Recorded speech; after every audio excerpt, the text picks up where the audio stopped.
Good answer to a super dumb question. How do you bridge the gap of Donald Trump's decades of racism? How is that on you? You know what I need? I need, as Charlie Pierce has dubbed him, and he will remain forever, the world's best-looking human.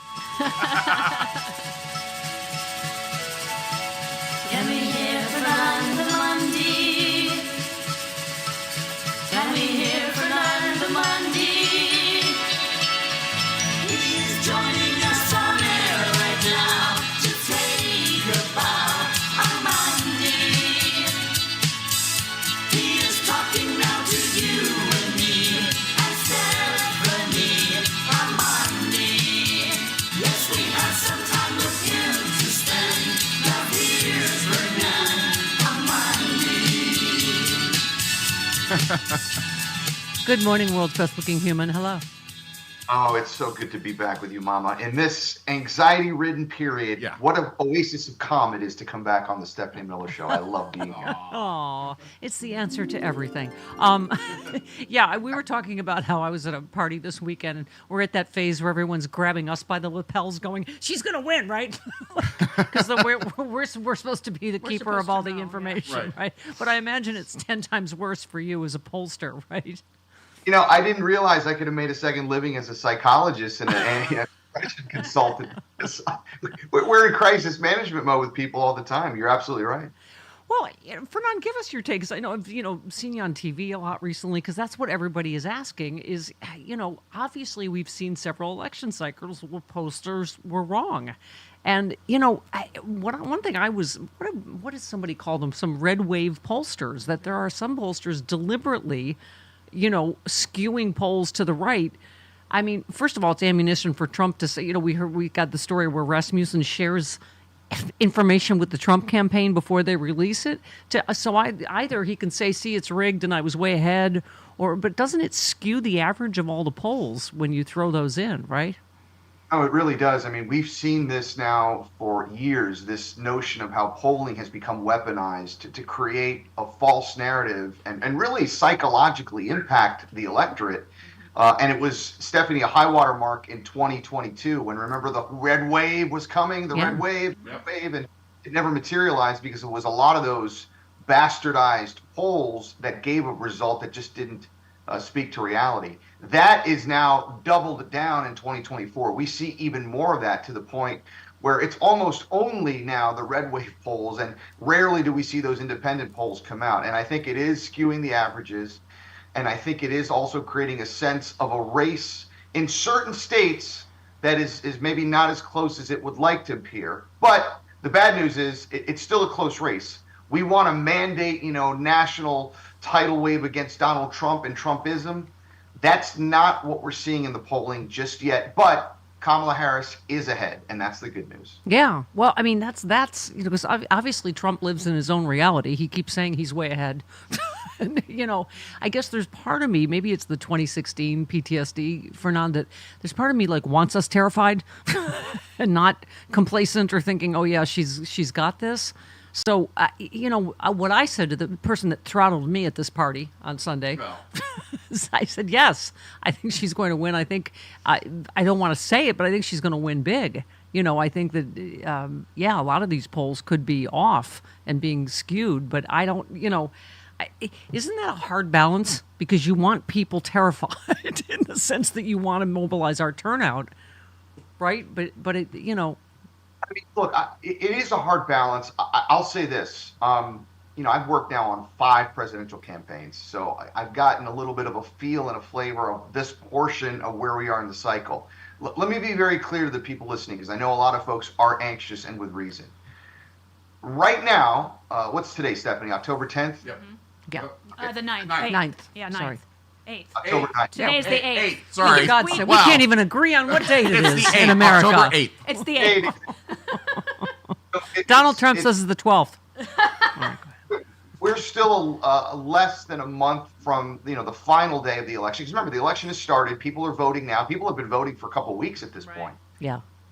It is absolutely accurate to say that Kamala Harris is winning. That is accurate. It is not accurate to say that she has won the race yet. Right. Yeah. And she's got to run through the tape, and we all cannot for 1 second take our eyes off the ball. Right. A lot of you have probably saw, I remember during the Olympics, there were a lot of those races where, the runners started celebrating a little early. They saw the finish line ahead. And Yeah. all of a sudden, like, they look over their shoulder and it's like, oh my God. And the person is zipping behind. We can't allow that to happen. She's ahead. She has a lead. Right now, her 270 looks pretty good because Michigan, Wisconsin, Pennsylvania, and the blue dot in Nebraska are still solid in the polling. But it's still too early to say she's got this one. I'm not comfortable saying that, and nobody should think that just yet.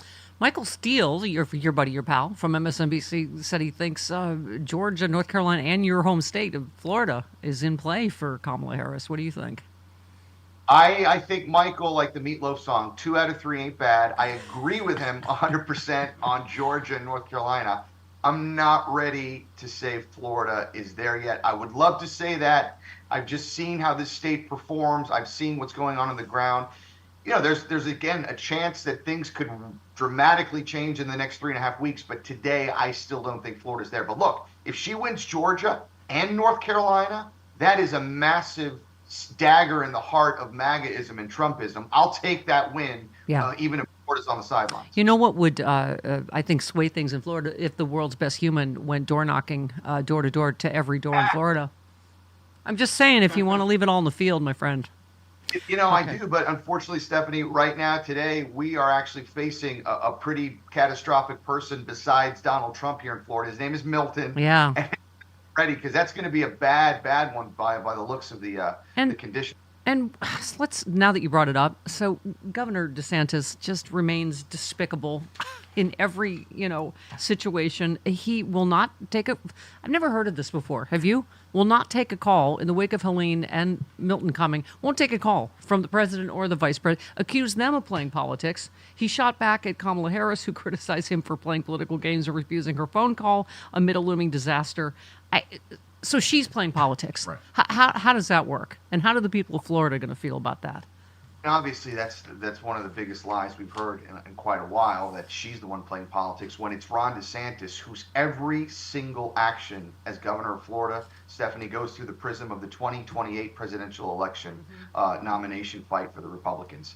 He is 100% openly running for that nomination, and he is willing to do and cross lines that have never been crossed before, which is to weaponize not just foreign policy, but in this case, natural disasters, which was always the one area where even, guys like Rick Scott, who we're no fans of here, but even Rick Scott was not willing to do that on around natural disasters. DeSantis has just taken this to a new extreme. Maybe the worst American behind Donald Trump today. Well, and Mike Johnson, who deliberately will not convene Congress for hurricane funds before the election, when your state is going to need it because it might help. Just like, they killed the border bill. Trump killed the border bill because it might help people, but it would help Kamala Harris. So I keep saying it, Fernando, it's not just him. He is a cancer that has infected this entire party. Without a question of a doubt. And that is why, in a weird way, we all want Kamala Harris to win the election on November 5th and be inaugurated on January 20th. But in another way, we really do need the American people to drive a stake through the heart of MAGA republicanism so that we can have a Republican Party again in the future. Yeah. Stephanie, the party of your father, the party of my parents and Ronald Reagan and others who actually tried to offer a different vision, maybe one a lot of Americans didn't agree with, but that's bound to the Constitution and bound to American democracy, which MAGA Trumpism is not. Yep. By the way, speaking of storm response, you retweeted my family is in the Charlotte area. Shame on Donald Trump for worsening North Carolina's Helene tragedy with political lies in the Charlotte Observer. And Jesse said, Charlotte Observer editorial board, let's be clear, Western North Carolina is not a political football. This is not a campaign opportunity. I mean, you have Republican officials saying stop with the lies. I mean, it's just, and they double and triple down on him. I mean, Roy Cooper, the governor of North Carolina, says, we continue our unprecedented response to Hurricane Helene. The nations begin to understand that impacted areas have been the target of relentless vortex of disinformation dialed up by bad actors and platforms like X. Elon Musk, of course, happy to help with misinformation, right? I mean, this is one I take personal because, as you said, and I have family that was displaced because of the storm. There has never been a larger FEMA presence, a massive presence in response to a hurricane than what we're seeing right now, and in record time, by the way. President Biden has authorized billions of dollars. You've got in excess of almost 2,000 members of the military there doing the, search and rescue. They've got helicopters flying all over. There's so much aerial activity over North Carolina right now, Stephanie, that there have been like 30 near misses reported, and it's all members of the military and others trying to drop in supplies, make sure no one is caught. And this a-hole is trying to politicize it with people's lives on the lines. America, it's reprehensible, it's repugnant. Or as Trump just said yesterday, Fernand, not one helicopter has gone to North Carolina. I mean, I've never seen a campaign that is 100% lies. Have you? Got the point where Laura Ingraham, think about this, on Fox News is having to fact check him in real time while interviewing him about North Carolina. He said Kamala hasn't gone to North Carolina. Laura says, no, she's there right now. There's only been $750 offered. No, there are millions being offered. That's when Laura Ingraham is doing that. I mean, that's how bad it is. Yeah, good God. And by the way, you have retweeted New Republic. Behind all of Elon Musk's bloviating and attention-seeking is a small man who is simply not very good at anything. I mean, it seems to me with all he's lost on Twitter, he's a businessman, the same quality as Donald Trump, basically, right? Oh, yeah. I mean, if you're a businessman in quotes, as you say, I mean, this is the worst, maybe investment in all time in terms of the losses versus what was bought for, what it's now trading for. Even what he's done at Tesla, you've had the board of directors and others openly say, this guy came in at the last minute. He's completely divorced and not involved in the activities. For him, this is a glory play. And there are other motives at play here, and he's proven to be a bad actor. And I still don't understand, Stephanie, maybe you can answer the question, why does this guy who is openly hostile to the United States continue to have federal contracts? Thank you. By the way, they just recalled all these, what are they, the Tesla cyber trucks? Yeah. They're the ugliest things I've ever seen. Fourth time this year that they've been and recalled. they're well over $150,000. Yep. I just love that you posted the picture of Liz Cheney and Kamala and then Elon leaping behind Trump and just normal versus weird. Yeah. Compare and contrast, America. Normal, weird. That helped shoot down that whole weird thing, didn't it? Elon Musk jumping around. Like I said, I feel bad for him because he's just pathetic. I mean, he tries so hard to be like the cool guy and the smooth operator, and he jumps up like a child. It's really terrible. Yeah. By the way, can I just say, nobody as pretty as you are should be this smart, but this is the thread of all threads. You said he is not the problem. It's the people who actually believe that he's the solution that are the problem. Yep. That's so smart. Profound. That's not fair. That's profound. It's true. Look, I just think that a lot of people could have been excused in 2016. I call that a Rorschach test election. They wanted to project on Donald what they hoped he was. But the fact that after everything we've seen, and even the reporting this morning, Stephanie, that Donald Trump was sending COVID tests at a time when they were not available to Vladimir Putin secretly for Putin's own benefit during the height of the coronavirus pandemic, that he's been in multiple contact with him since leaving office. I mean, this guy is an absolute traitor. And the fact that people still see this guy as the solution, I think speaks to something that's just broken inside of the United States. Yeah, I was just thinking that yesterday, Fernand. That is really, I'm reading Suzanne Craig's new book, Lucky Loser. I mean, you're right. In 2016, I don't know, I guess you could be excused for buying Mark Burnett's myth, but we know he's a 34-count convicted criminal, adjudicated rapist now. He is the reporting has blown up. He's been convicted of business fraud. I mean, how at this point could you possibly? And we've seen even the people that he picked in his administration, something like 3/4 of major members of the Trump administration say this guy's unfit. Like, we now have people that were in the room with him saying it. Yeah. So there's no excuse. Let's just hope we don't commit national suicide on November 5th. There you go. All right. You know why we won't? Because the world's best human's going to stay with us all hour. What? Yay! Oh, I meant best and also Looking. best looking. Right. Well, he also is the best. Okay, 21 minutes after the...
the Stephanie Miller Show. Fernando Armandi is not only the world's best-looking human and best pollster. Yep. You are also our cub reporter. I had not heard about this latest treason. Do you? First of all, Bob Woodward must name all his books "Now a Warning" because really, Now a warning? War is the new book that you were referring to, Fernand, by Bob Woodward. Traces how Trump and Biden responded to international crisis. Concludes Trump is worse than Nixon. No kidding. As you were mentioning, as the coronavirus tore through the world in 2020 and the U.S. and other countries confronted a shortage of tests designed to detect the illness, Trump secretly sent coveted tests to Putin for his personal use. Putin, petrified of the virus, accepted the supplies, but took pains to prevent political fallout, not for him, but for Trump. He cautioned Trump not to reveal he had dispatched the scarce medical equipment to Moscow. Oh, my God. Putin told Trump, I don't want you to tell anybody because people will get mad at you, not me. 4 years later, the personal relationship has persisted. He takes private calls that he doesn't want anyone to hear. The unnamed Trump aide said that he has spoken to Putin as many as 7 times since he left the White House in 2021. Oh, my God, Fernand. So little time, so much treason. I mean, look, this is the worst kept secret in the world, really, and that is that Donald Trump is clearly... whether you want to use the word Russian asset or Russian agent or Putin's, can I say the B word here? Yes, bitch. He is Putin's bitch. The fact that it's somehow become sane-washed or normalized that you have a president of the United States and former president in this case completely subservient to the greatest enemy of freedom and democracy in the world today, Vladimir Putin. I mean, I don't know what else to say other than yeah. Why are we doing this again? Yep, exactly. More Fernando Armandi as we roll along. Stephanie Miller Show.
went in anyway. He has promised to make Iran pay for the missile attack, and that has the potential of expanding the war. Does the U.S. have no sway over Prime Minister Netanyahu? The aid that we have given Israel allowed Israel to defend itself against 200 ballistic missiles that were just meant to attack the Israelis and the people of Israel.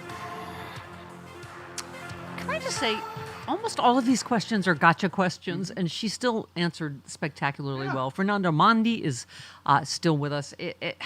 You know, somebody, it was Naveed Jamali, I think, Fernando, I was reading a tweet earlier. He just said, you know, a vote for Trump is a vote for Netanyahu. Yep. But he said not voting is also a vote for Netanyahu. I mean, do you worry about outside factor, like this Bob Woodward story about Putin, you know, about what Putin or Netanyahu will do in this next month to try to help Trump get reelected? Oh, I mean, it's already happening right now. You know, we have seen unprecedented amounts of disinformation, misinformation. They have weaponized what used to be one of the cooler sites for social media, X, Twitter, which I'll always call it that. The FBI is saying that is one repository now in the world that is actively promoting and doing nothing to stop Russian talking points. Stephanie, if you think about it another way, Putin's survival depends on what happens in the United States on November 5th. Because Kamala Harris has made it crystal clear she will continue funding Ukraine. She will continue allowing the Ukrainian people to fight for their freedom so that we don't have to have a proxy war happen elsewhere around the world. That's what Putin can't stand. And that's why he and a lot of other strong men really need Donald Trump to win this election to strengthen themselves and perhaps keep them in a stronger position for the future. Did you see the look on Zelensky's face when he was standing there with Trump, and Trump's talking about what a great relationship he has with Putin? Yeah. Oh my God, he looked like he wanted to punch him in the balls. It just, I mean, there's so much at stake. Chris, who said Trump was the most reckless and impulsive president in American history and is demonstrating the very same character as a presidential candidate in 2024? The Bugaloos. No, Bob Woodward in his new book, Now a Warning. No, it's called War. It's called War. Whatever. She's not going to buy his You know, book. for now, we talked about, like, you know, perceptions of Trump as a businessman and from The Apprentice, but what kills me is that apparently some people still believe this myth despite all of the facts and evidence to the contrary we have now in 2024. You know, I don't know, are we just that tribal that people now are just going to, you know, when he says that he had the greatest economy and America's a crime-ridden hellscape and everything that's the opposite of what is true. You know, Carl Sagan, you remember him from Cosmos, one of the great American scientists of all time. He really nailed this before he passed away many years ago. He said, the one thing that people can never admit to is that they were suckered.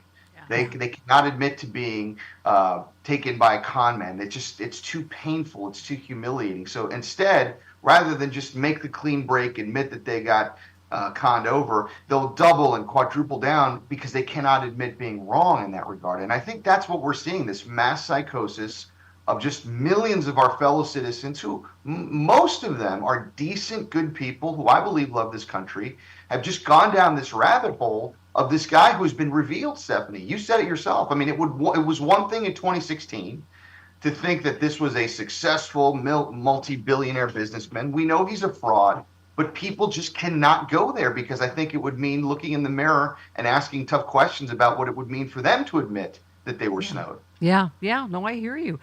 We mentioned Alan Lichtman, the historian who, you know, famously has predicted every election correctly, saying that he predicts what did he say here? Let's see. The October surprise is a myth. He said, I've never changed my prediction in response to an October surprise because the keys gauge the big picture, blah, blah, blah.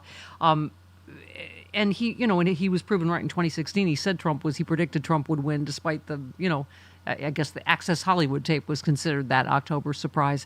He has not changed his prediction that Kamala Harris will win.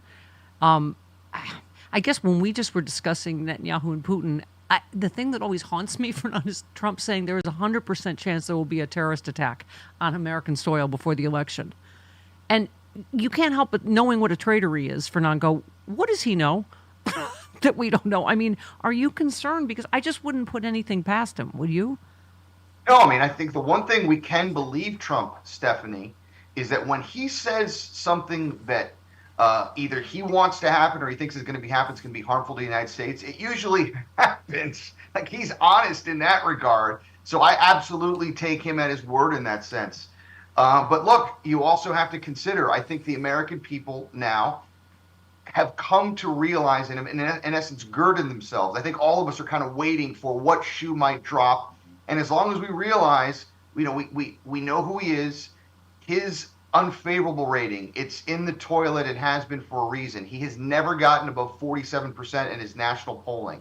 I think as long as people are mindful of what he is and what he's doing, and that he's acting in total desperation, which is what his unhinged behavior over these last couple of months shows and reveals, I don't think even a terrorist attack will be able to move folks in his direction. Speaking of being a national security threat, it's just the latest. Melania Trump claims she watched an ISIS raid from the Situation Room, which, of course, she didn't have security clearance. This is in her new quote-unquote book? Yeah. Okay. It was the raid in Syria that killed al-Baghdadi. She says, Trump said, "Watch this incredible action at work," Donald whispered to me. just because he thinks it makes him look cool. So she lacked the security clearance to be watching a classified operation. But it's just, we're going to get another story like this every 10 seconds, aren't we?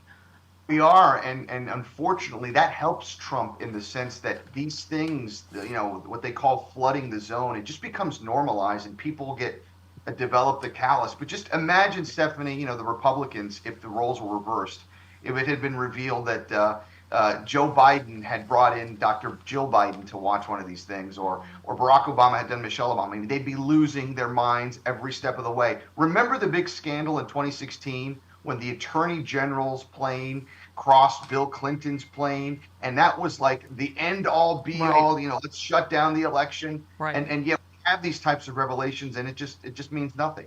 Yeah, it is. It's unnerving.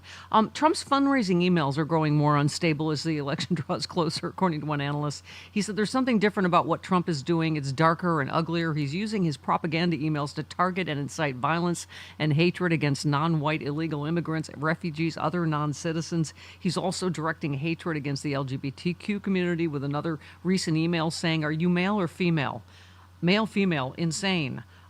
He will swing between these hate-filled characterizations, then insert declarations of love for the loyal. One said, "I am Donald J. Trump. Fear not. I will always love you." Oh, Jesus. "For supporting me. Unity, peace, make America great again." I mean, Fernand, is this in some ways the biggest election story ever? Is you have somebody that is completely mentally unwell, obviously, deteriorating at a rapid pace, will not debate, will not do any interviews. I mean, it's the giant elephant in the room, isn't it? It is. It's also the greatest stain on the United States that I can think of, and not just my lifetime, but maybe any lifetime, any time in our period. The fact that this clearly convicted felon, criminal, pathological liar who stole America's secrets and is not as unapologetic about having done so, continues to be seen and is running with a viable chance, or better than viable chance, to be our next president. I mean, I think, unfortunately, again, reveals something that is deeply broken in this country. And if and when Kamala Harris becomes the next president, I think the institutions of the country have to really think about what happened that allowed Donald Trump to take power again.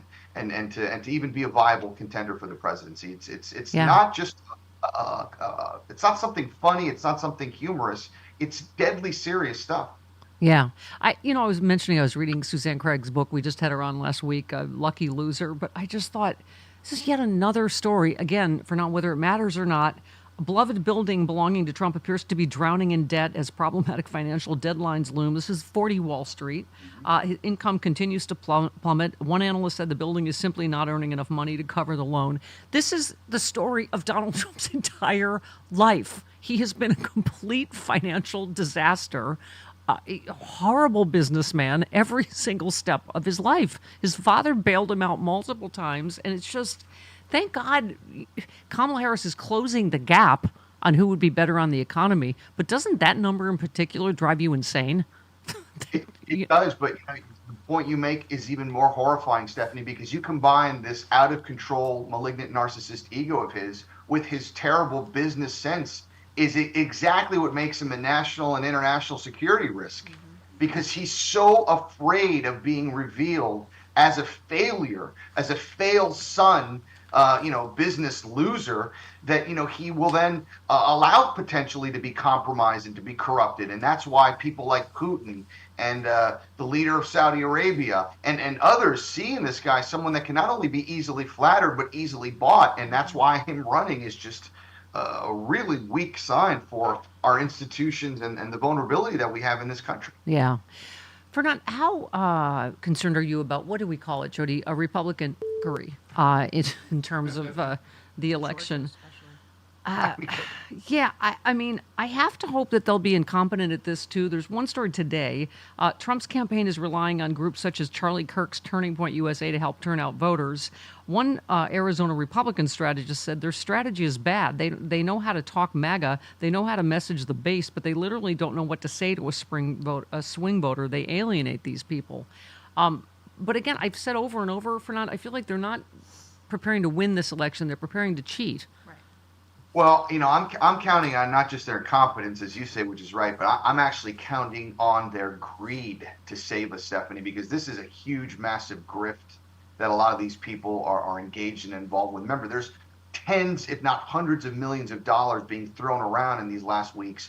And a lot of these people that are not in a position to build up a sophisticated get out the vote ground operation, overnight, they're just going to pocket a lot of that money. And we've seen that before. The beautiful thing, as you said, is we can count on the greed and the incompetence and the inefficiency of these MAGA hustlers to not necessarily do the work that needs to be done. The challenges are the people that they have embedded in a lot of these elections offices and these elections divisions, whether it's in Georgia or Arizona or other states that will throw chaos. That's what concerns me, and that's the effery that I'm most concerned about. Yeah, I got a story out for you out here in California. Even in what's considered a blue state, residents of a California county are growing increasingly concerned as the election draws near. As a pro-Trump conspiracy theorist has been left to run the voting administration. Shasta County, where it's Oh yeah, that's they're Redding. Yeah, they're very red up there. Right. Yeah, it's Redding and it's red. Yes, correct. Yeah. Has been inundated with extremists and conspiracy theorists. There we go again, vying for local control of the government. For years, their ability to actually govern is about to be put to a test in a big way. So for years, the office was run by Kathy Darling Allen, the only Democrat in county office. But since 2020, despite having majority support from the county, she's been stalked and harassed by Trump supporters who believe the election was stolen. Here we go again. These lunatics. They accused her of witchcraft in public meetings, tailed her car, bugged her office. She resigned this year following a medical diagnosis of heart failure. The far-right county supervisor board selected Thom, a former prosecutor who has never worked in elections, who vowed to change the office culture, improve public confidence, and clean up voter rolls. When they say that, they mean get rid of anyone that might vote Democratic when they say clean up voter rolls, right? Oh, that's exactly what it means. I mean, what makes these lunatics so frightening is for them, there is nothing that you can even intimidate them with, that they're breaking the law, that they're going to have public shame and ridicule, that they'll be thrown out of office. For them, they take these responsibilities as personal devotion actions in the name of Lord Trump, right? So there is nothing that they can be swayed with or even intimidated by. And I think that's why a lot of us are concerned about that aspect specifically. These embedded ideologues who are in positions of responsibility and power that have an ability to sway or impact or rule on elections decisions, those are the ones we got to be the most concerned about. And I think, luckily, there are a lot of elections officials throughout the country that are laser focused on that group. Yeah, well, exactly. I've been tweeting and retweeting to check and recheck your registration. We've been hearing stories in North Carolina and Georgia of people were registered and didn't know they were thrown off the rolls. I'll just say even conservatives in this county I'm talking about here, Fernand, are raising alarms. This could lead to disruptions with the voting process. They're saying there's never been any sign of anything wrong. The new board proceeded to hire unqualified radicals to a number of key offices. Oh, I love this one. To run the local mosquito control district, they selected a man present at the insurrection on January 6th who has proclaimed that Japanese scientists, bankrolled by Microsoft founder Bill Gates, engineered mosquitoes into flying syringes that will mass vaccinate the population. Okay. Wow. We need like a national, I don't know whether it's therapy, sort of some sort of deculting. I don't know what we need. This is my only like one sliver of hope in this story. Some voters in Shasta County, fed up with the chaos, have started to fight back. Earlier this year, they ousted a supervisor who was a local gun store owner who has tried to abolish Dominion voting systems based on 2020 conspiracy theories. How do we solve the conspiracy theory problem in this country, or do we ever? You know, the thing is, there's always been this kind of segment, backward segment, not just in the United States. Every country has them. The beauty for us, the good news is there is still a lot more of us than them. Yeah. But simply the answer to your question is zero tolerance. Constant enforcement and loyalty to the truth. Not allowing, you're allowed to have these opinions. You're just not allowed to break the law when it comes to how you litigate and express these conspiracy theory opinions. And I think we need to see examples of that coming down so that it is not tolerated anywhere in American society. We have to be devoted to the Constitution and to the truth and to the rule of law. And I think over time, the good news is the generation behind us, right? The Generation Z and the younger millennials, I think they're wise up to what's happening, and we're going to see this change over time. But we got to win now. Yeah. That's why this election is so critically important. All right, we have one more segment with the world's best looking human, also this morning. 50 minutes after the hour.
they write "love you" on their eyelids? Yeah. Just like, okay. Oh my God! Don't embarrass. I would be distracted. I wouldn't have learned a thing at USC if he was my professor. So, Fernand, I also have to hope we call it fight, fight, fight, big bag of rats. They all seem to be. I love this. A brawl broke out before Trump's campaign rally in Michigan. Two vendors selling pro-Trump merchandise were pummeling each other. I don't know if they were selling, Let's Go Brandon. I don't know. They're just, but, it looks like Corey Lewandowski is out. He blew himself up. Just one less bully in the Trump campaign, but it says Trump has soured on Lewandowski. He turns on everybody eventually. Why does anybody still show loyalty to Donald Trump? It is such a one-way street, right? Our friend Rick Wilson said it best so many years ago. ETTD, everything Trump touches dies. It will happen to you eventually. And in Corey Lewandowski's case, I guess he must just be a sadomasochist. He loves the humiliation. He's got a BDSM kink or something because he keeps getting, sent to the side. But don't matter with Trump world. Yeah. Fernand, we can't make it so long between visits. You were fantastic. Thank you for holding our hand through this treacherous election You're cycle. amazing, Fernand. You guys are the best. Hey, real quick, Stephanie, how are you celebrating election night? I want to know what's your celebration ritual for the 5th when the results come in. Well, you're my screensaver.